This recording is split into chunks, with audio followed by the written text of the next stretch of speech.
Good morning students. 11th class की जो supplementary book है स्नैपशॉट, उसका जो सेकंड चैप्टर है द एड्रेस, अभी मैं आपको उसकी समरी बताऊंगी। ये लिखा हुआ है मार्गा मिनको, यही मेन इसमें कैरेक्टर प्ले कर रही है। ये डॉटर है जो वॉर से काफ़ी परेशान है और हॉलैंड को बिलोंग करती है।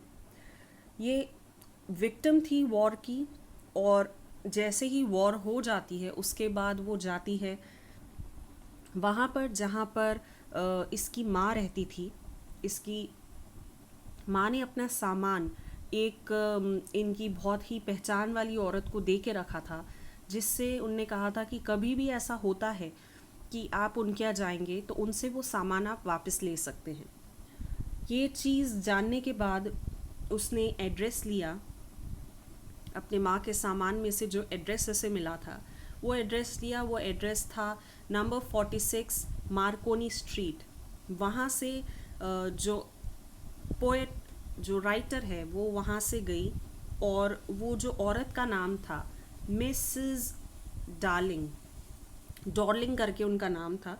और वो वहाँ पर गई। उनके जब उसने कपड़े देखे तो वो एक ग्रीन नेटेड स्वेटर था, और जो स्वेटर था वो उसकी माँ का ही था, बिल्कुल वही था जो उसकी माँ पहना करती थी। ये देख के वो बिल्कुल उसने सोचा कि हाँ, मैं सही घर पे आई हूँ। मगर जो मिसेस डॉर्लिंग थी उनने दरवाज़ा उसके मुंह पे मार दिया और कहा कि मैं तुम्हें नहीं पहचानती हूँ, और अंदर लेने से मना कर दिया। ये जानकर उसको बहुत ही बुरा लगा। उसको लगा कि जब उसकी माँ ने पुराने टाइम में, जब उसकी माँ ने ये कहा था कि मैंने अपना सारा सामान इनको दे के रखा है, जैसे ही वॉर ख़त्म हो जाएगी तो आप अपना सारा सामान वहाँ से ले ले, मेरी जो यादें हैं सब उनसे ले ले। और ये जानने के बाद वो गई थी वहाँ पर उनसे सारा सामान लेने के लिए, मगर उनने उनसे बिल्कुल अच्छे से बात नहीं की, इल ट्रीट किया, दरवाज़ा मुंह पे मार दिया और अंदर, घर के अंदर तक नहीं लिया। वो लड़की जो 15 ईयर की थी वो फिर से उनके पास गई। वो 15 ईयर्स की नहीं थी एक्चुअली। इसके बाद जब वो फिर से गई तो एक बच्ची ने दरवाज़ा खोला जो 15 ईयर्स की थी, और इसने कहा कि मैं उनकी जो मालकिन है या उनकी जो मदर है, क्योंकि उसको पता नहीं था कि एग्जैक्टली उनका क्या रिलेशन है। जो 15 ईयर की लड़की थी उससे क्या रिलेशन है जो उधर पर रहती हैं उनका। तो उन्होंने कहा कि मैं आपकी माँ से मिलने आई हूँ, क्योंकि उसको लगा कि वो उसकी बेटी है। और यहाँ पर जैसे ही बेटी को कुछ पता नहीं था तो उसने इसे अंदर ले लिया। जो मेन अपनी राइटर है उसे अंदर ले लिया, और वहाँ पर इसने देखा कि पूरा घर का जो सामान था, पूरा घर का जो डेकोर था, वो इसकी माँ के डेकोर, इसकी माँ के सामान से भरा हुआ था। ये चीज़ देख के उसे बहुत ही बुरा लगा। उसको ऐसा लगा कि ये सारा जो भी चीज़ें हैं इसने रख के रखी है, इसीलिए वो घर के अंदर मुझे नहीं ले रही है, इसलिए मुझे नहीं पहचान रही है। ये जान के वो बहुत अनकंफर्टेबल हुई। उसने कहा कि मुझे ये चीज़ें नहीं चाहिए अब बिल्कुल भी। और उसको लगा कि कैसे लोग मटीरियलिस्टिक चीज़ों के पीछे रिलेशंस को भूल जाते हैं, और कैसे इंसान ट्रस्ट होप को तोड़ देता है, कैसे इंसान ये नहीं समझ पाता कि मटीरियलिस्टिक चीज़ों के ऊपर इंसान होता है। ये चीज़ जानकर उसको बहुत ही ज़्यादा बुरा लगा।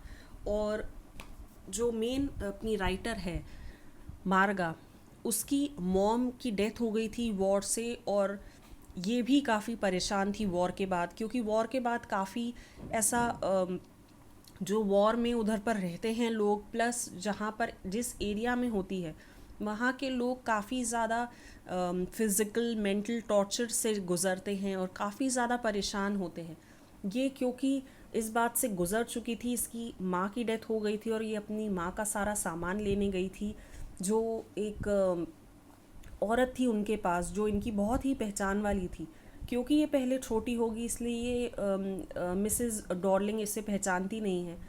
मगर अगर वो पहचान भी रही थी तो भी इसलिए नहीं पहचानना चाहती क्योंकि पूरा सामान जो इसकी माँ का था उनके घर में रखा हुआ था, और सजावट के रूप में रखा हुआ था, जो बहुत ही अच्छी चीज़ें थी। मगर इसको जब ये पता चला कि वो ग्रीड की वजह से या वो मटीरियलिस्टिक चीज़ों की वजह से इसे पहचान नहीं रही है और घर में नहीं ले रही है, तो इसे बहुत ज़्यादा बुरा लगा और इसने वो चीज़ें नहीं ली, मगर ये वापस घर आ गई। और इसे जान के बहुत बुरा लगा कि ट्रस्ट और होप कैसे तोड़ा जाता है और कैसे वॉर से लोग कितना परेशान होते हैं और उसके बाद क्या इफ़ेक्ट्स आते हैं वॉर के। ये चैप्टर यही ख़त्म होता है। इसकी समरी मैंने आपको पूरी करा दी है। इसके जो question answers, total 4 question answers हैं जो मैं आपको करवाऊंगी। अगर आपको कोई भी चैप्टर में डाउट आता है या किसी भी चीज़ में डाउट आता है तो आप ग्रुप में पूछ सकते हैं।